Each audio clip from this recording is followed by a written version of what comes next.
தமிழக குடும்பங்களில் ஜமக்காலங்கள் பிரிக்க முடியாதவை.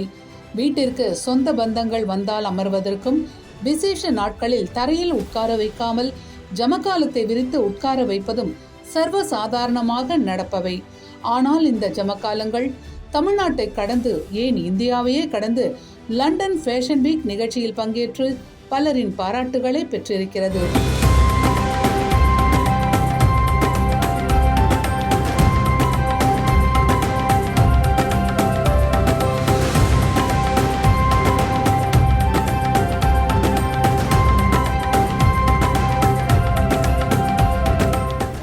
ஜமக்காலத்திற்கு பெயர் பெற்ற ஈரோடு மாவட்டம் பவானி நகரில் பல ஆயிரக்கணக்கான நெசவாளர்கள் தங்களின் வீடுகளில் கைத்தறிகளில் நெசவு செய்து வந்தனர். காலங்கள் கடக்க ஜமக்காலத்தின் பயன்பாடு குறைய ஆரம்பித்ததால் தேவையும் உற்பத்தியும் குறைந்தது. நெசவாளர்கள் வேலை இழப்பதோடு மாற்று தொழிலில் அதிக கூலி வழங்கப்படுவதால் பலர் ஜமக்காலங்களை நெசவு செய்வதையே நிறுத்திவிட்டனர். இதனால் புவிசார் குறியீடு பெற்ற பவானி ஜமக்காலம் தற்போது 60 வயதிற்கு மேற்பட்ட முதியவர்கள் சிலரால் மட்டுமே நெசவு செய்யப்பட்டு வரும் நிலை உள்ளது. அவர்களில் ஒருவர்தான் சக்திவேல்.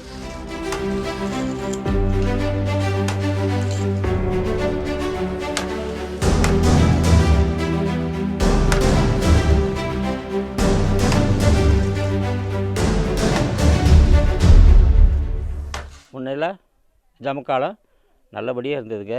மகாராஷ்டிரா, ஒரிசா, ஆந்திரா, குஜராத்து, இந்த மாதிரி எல்லாம் யூபி, கேரளா, கர்நாடகாலாம் நடந்தது வியாபாரம். தபால் குறிப்பாக சொல்லணும்னு சொன்னாக்கா பவானி நகரத்தில் இந்த ஜமக்காலை கொண்டு போன காலையில் நேரம் அஞ்சலக வேலை நாட்களில் காலையில் நேரம் போனோன்னு சொன்னாக்கா சைக்கிளை கட்டிட்டு, மாட்டு வண்டியில் கட்டிட்டு, கை வண்டியில் இழுத்துட்டுலாம் பண்டலாக கொண்டு போவாங்க. இந்தியாவில் சொல்லப்போனாக்கா பவானி அஞ்சலகம் தபாலில் நல்லா வருவாய் ஈட்டுச்சு. இன்றைக்கி நாங்களே ஒரு பார்சல் பார்க்குறோன்னா அபரிவிதமாக தெரியுது. அந்தளவுக்கு நசிஞ்சு போச்சு. ஆர்டர் அன்றைக்கி இருந்தது. மழை கால சீசங்களில் அந்த உற்பத்தி செய்ய முடியாத அளவுக்கு நாங்கள் இருப்போம். ஆனால் இன்றைக்கி எல்லாம் அந்த தொழிலே நசிஞ்சு போனதுனால இப்போ வியாபாரம் குறைஞ்சிருக்குது, ஆட்கள் குறைஞ்சிருக்குது. ஆக இந்த ஆட்களை இருக்கிற ஆளு தான். இப்போ 25 வயசுக்குள்ளே எங்கள் ஊரில் 25 வயசில் உள்ள ஒரே ஒரு இளைஞன் மட்டும்தான் இந்த ஒரு 10-15 வருஷத்துக்குள்ளே நெசவு செய்கிற ஆள். அதுக்கப்புறம் ஆள் இல்லை. இளம் வயசில் ஆள் இல்லை. மூத்தவங்க தான் 82 வயசு குறைஞ்சபட்சம் இருக்கிறோம். அது மாதிரி தான் இருக்கிறோம். இந்த தொழில் நசிஞ்சு போய் கொடுத்து புதுப்பிக்கணுங்கிறது எங்களுடைய விருப்பம்.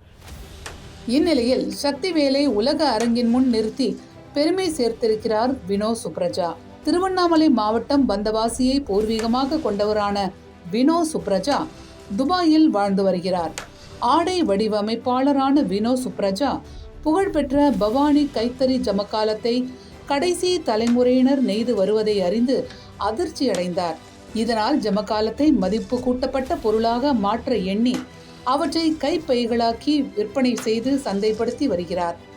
உலக புகழ்பெற்ற லண்டன் ஃபேஷன் வீக் நிகழ்ச்சியில் வடிவமைப்பாளர்கள் தங்கள் புதிய தயாரிப்புகளை உலகளாவிய ஊடகங்கள், வடிவமைப்பாளர்கள் மற்றும் நுகர்வோருக்கு காட்சிப்படுத்தி வருகின்றனர். இதனை பயன்படுத்தி கொண்ட வினோ சுப்ரஜா ஜமக்கால நெசவாளர் சக்திவேலை தனது சொந்த செலவில் லண்டனுக்கு அழைத்துச் சென்றுள்ளார்.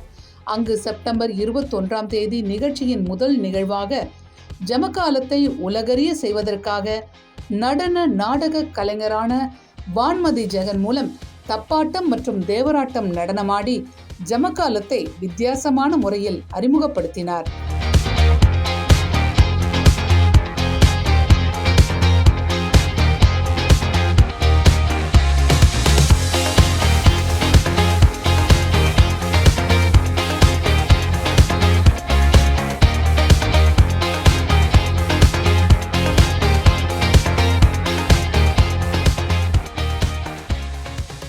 திருமதி வினோ சுப்ரஜா அவங்க என்னை தகவல் தொடர்பு கொண்டு பேசினாங்க. அந்த அடிப்படையில் எனக்கு ஐயா இங்கே ஜமக்காலம் செஞ்சு கொடுங்க, செஞ்சு கொடுத்தீங்கன்னா அடுத்த நகர்வுக்கு போகக்கூடிய ஒரு வாய்ப்பை உருவாக்கி பார்க்கலான்னு சொன்னாங்க. ரொம்ப உற்சாகமாக சொன்னாங்க. அதே மாதிரி நானும் செஞ்சு தரமான்னு சொன்னேன். அதே மாதிரி நெசவு செஞ்சு கொடுத்தேன். செஞ்சு கொடுத்த அந்த நெசவுகளை இப்போ கடந்த மாதத்தில் செப்டம்பர் 18 to 22 வரைக்கும் லண்டன் ஃபேஷன் வீக் 2025ங்கிற ஒரு நிகழ்வு நடைபெற்றது. அந்த நிகழ்ச்சியில் ஜமக்காலத்துக்காக செப்டம்பர் 21ஆம் தேதி எங்களுக்கு அந்த வாய்ப்பு கிடைச்சது. அந்த வாய்ப்பை பயன்படுத்தி அம்மா திருமதி வினோத் சுப்ரஜா அவங்க உருவாக்கிய துணி வகைகளை வடிவமைப்பு, அந்த வடிவமைப்புகளை எடுத்துக்கிட்டு இந்த ஜமக்காலத்தையும் அங்கே அறிமுகப்படுத்திக் நோக்கத்தில் என்னையும் அங்கம் வைக்கிறதுக்கு ஏற்பாடு பண்ணாங்க. அந்த அளவில் போயிருந்தேன்.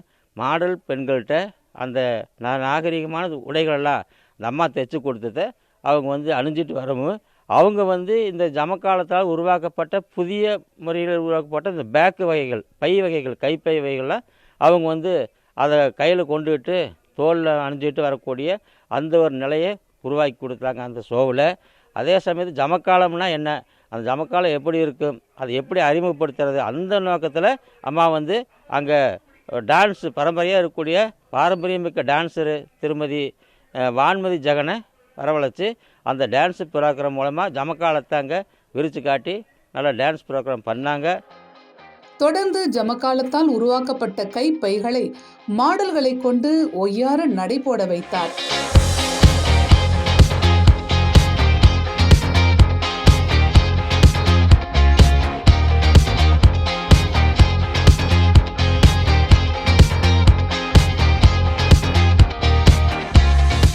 நிகழ்ச்சியின் இறுதியில் ஜமக்கால நெசவாளர் சக்திவேல் தமிழர்களின் பாரம்பரிய உடை அணிந்து ராட்டையுடன் வந்தார்.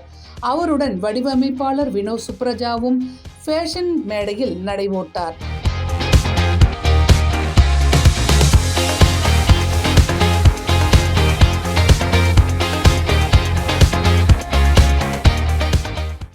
லண்டன் ஃபேஷன் வீக் நிகழ்ச்சியில் ஜமக்காலத்தை அறிமுகப்படுத்தியது அங்கிருந்த பலரையும் வெகுவாக கவர்ந்துள்ளது.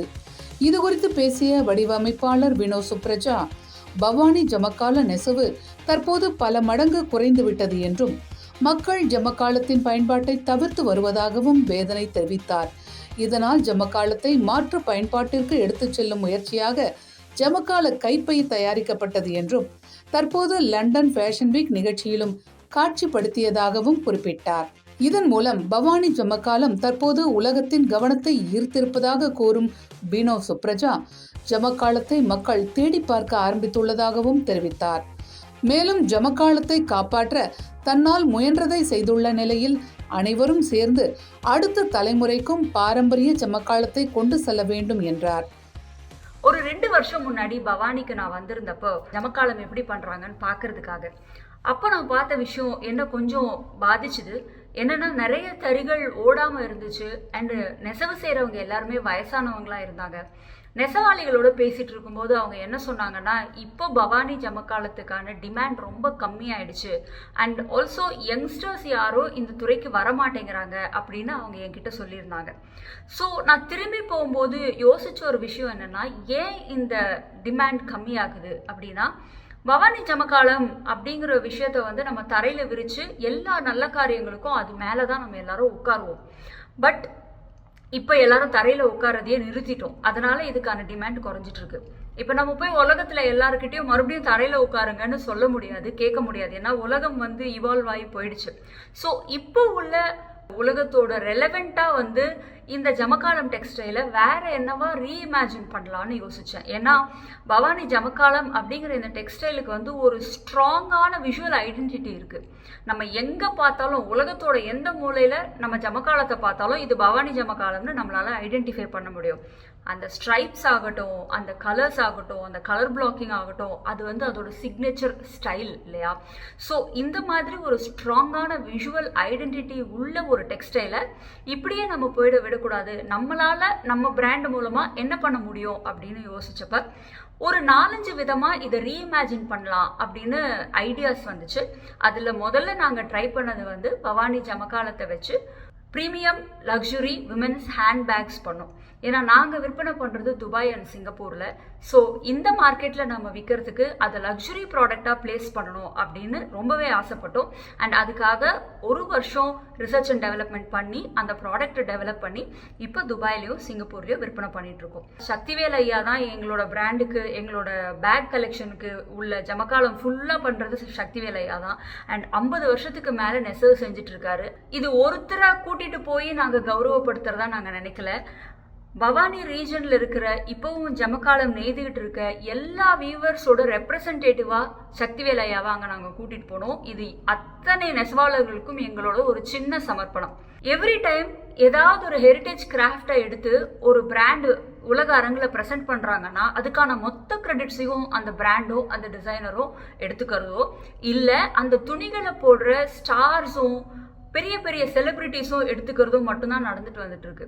ஆனால் நம்ம போடுற எல்லா துணிக்கு பின்னாடியும் நம்ம யூஸ் பண்ணுற அத்தனை ஆக்சசரிஸ் பின்னாடியும் அதை செஞ்ச கைகள் இருக்கு இல்லையா, அந்த கைகள் போற்றப்பட வேண்டியவை. அந்த கைகள் ஒரு கலைஞனோட கைகள். அதை கொண்டு போய் உலக அரங்குல வைக்கணும். நீங்க பார்க்குற ஃபேஷனுக்கு பின்னாடி மனிதர்கள் இருக்காங்க, எளிமையான மனிதர்கள் இருக்காங்க. அண்ட் இவங்கெல்லாம் பிரமாதமான கலைஞர்கள் அப்படிங்கிறத ரொம்ப பெருமையோட ரொம்ப கர்வத்தோட உலக அரங்கத்துக்கு முன்னாடி காட்டணும்னு ஆசைப்பட்டேன். அண்ட் ஐ எம் ஷுர் அதுதான் நடந்தது.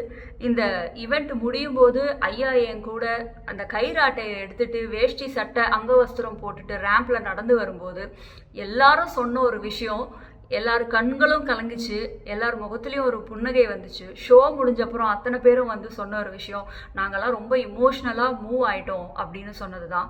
And that is what we wanted. And ரொம்ப ரொம்ப சந்தோஷமாக இருக்குது.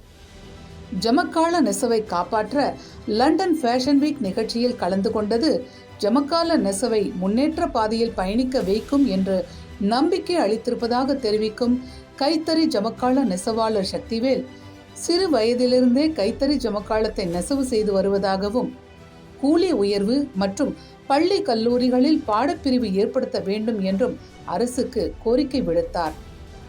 இது 46க்கு 84 ஜமக்கால் நான் நெசிட்டு இருக்கிறேன். இதுக்கு கூலியாக சொன்னாக்கா 230 ரூபாய்க்குள்ளே தான் வருது. இது ஒரு நாளாக ஒரு ஜமக்கால் நெய்கிறதுக்கு. ஆக இதை வச்சு நாங்கள் எப்படி ஜீவனம் பண்ண முடியாது. ஆக எங்களுக்கு 500 ரூபா 600 ரூபா குறைஞ்சபட்சம் இருக்கணும் தினம் கூலி. அப்படி இருந்து சொன்னாக்கா இங்கே நாங்கள் அந்த தொழிலை தொடர்ந்து நடத்த முடியும். அதுக்கு பள்ளி கல்லூரிகளில் இந்த தொழிலுக்கு ஒரு பாடப்பிரிவு உருவாக்க வேணும் அப்படிங்கிறது என்னுடைய கோரிக்கை. நிறுத்தப்பட்டிருக்கக்கூடிய அந்த மருத்துவ காப்பீட்டு இந்த நெசவாளருக்கு மீண்டும் தமிழக அரசும் மத்திய அரசும் அதை எங்களுக்கு கொடுக்கணும். அதே சமயத்தில் தமிழக அரசு கூலியை வங்கிகளை போடணும்னு சொல்லியிருக்காங்க. நெசவாளர் கூலியை நாங்கள் கையில் வாங்கிட்டு வந்தால் தான் அன்றைக்கி கடைகளில் போய் செலவு செய்ய முடியும். ஆனால் அந்த நிலையை மாற்றி வங்கிக்கு போய் சொன்னாக்கா கையெழுத்து போட்டு வாங்குறவங்க வாங்கிட்டு வந்துடுறாங்க, கையெழுத்து போடாமல் ரேகை வைக்கிறவங்க வாங்க முடியறதில்ல. அந்த நிலையை மாற்றி உடனுக்குள்ளே கையில் கிடைக்கிற அளவுக்கு அரசுகள் நடவடிக்கை எடுக்கணும்னு சொல்லி இந்த நேரத்தில் விரும்பி கேட்டுக்கிறேன். நாகரிகத்திலும் அறிவியலிலும் வளர்ந்து வரும் நாம் அதே நேரத்தில் நமது பாரம்பரிய பொருட்களை அழிய விடாமல் அடுத்த தலைமுறைக்கு மதிப்பு கூட்டி கடத்துவதே முன்னேற்றத்திற்கான பாதையாக அமையும்.